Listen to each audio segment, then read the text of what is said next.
आ जाओ बच्चों। आज मकड़ा दादा लेकर आया है एक और नई कहानी। ये कहानी है चंदन हिरण और नीली परी की। एक जादू भरी दिल छू जाने वाली कहानी।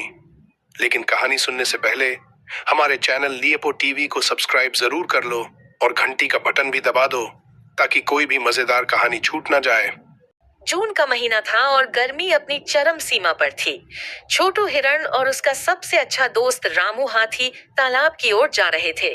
छोटू बोला, रामू, कितनी तेज धूप है ना, मुझसे तो अब बर्दाश्त नहीं हो रही। तभी अचानक आसमान से सोनू कबूतर नीचे गिरा। छोटू ने चौंक कर कहा, अरे, ये तो सोनू कबूतर है, क्या हुआ तुम्हें? सोनू बोला, मुझे बहुत प्यास लगी है, लेकिन अब उड़ने की ताकत नहीं बची। छोटू ने रामू से कहा, जल्दी से इसे उठाओ रामू। और रामू ने अपनी सूंड से सोनू को उठाया। तीनों तालाब पर पहुंचे, पानी पिया और थोड़ी राहत मिली। तभी वहां आई टीनू चिड़िया। वो भी बहुत प्यासी थी। उसने जैसे ही पानी पिया, उसकी आंखों से आंसू छलक पड़े। छोटू बोला, अरे टीनू, तुम रो क्यों रही हो? टीनू बोली, मैं अपने बच्चे के लिए खाना ढूंढने गई थी, लेकिन जब लौटी तो वो गर्मी और प्यास से मर चुका था।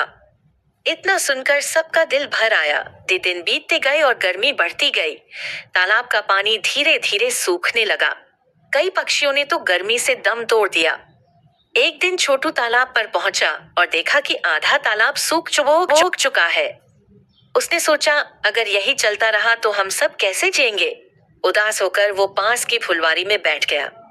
तभी उसे जमीन के नीचे से एक आवाज सुनाई दी, अब तो मेरा मरना तय है, कोई नहीं आएगा मुझे बचाने। छोटू चौंक गया और देखा कि जमीन में एक बोतल गड़ी हुई है। उसने अपने नुकीले खुरों से मिट्टी हटाई और बोतल बाहर निकाली।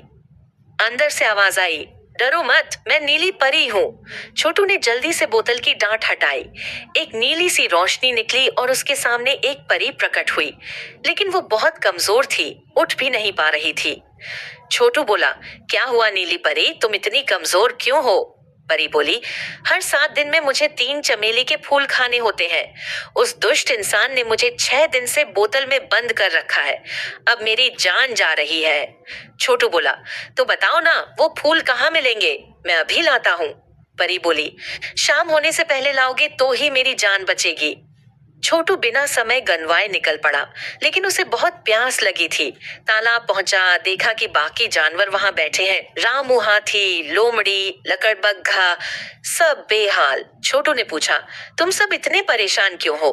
रामू बोला, हम सबकी हालत खराब है, लेकिन सोच रहे हैं कि आखिरी सांस से पहले ही पानी पिएंगे ताकि दूसरों के लिए कुछ पानी बचा रहे।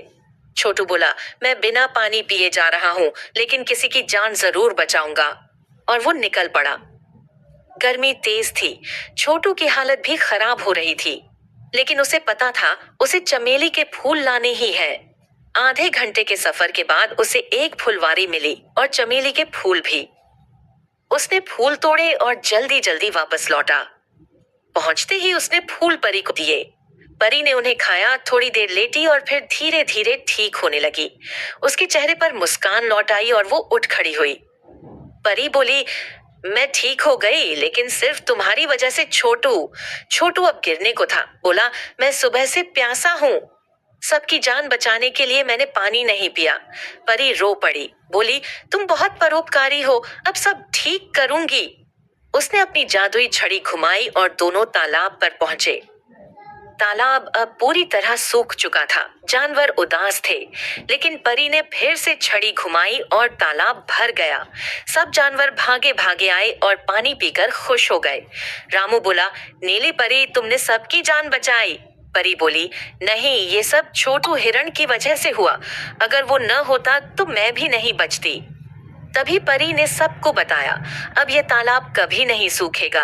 जितना पानी तुम दिन में इस्तेमाल करोगे, रात में उतना वापस भर जाएगा।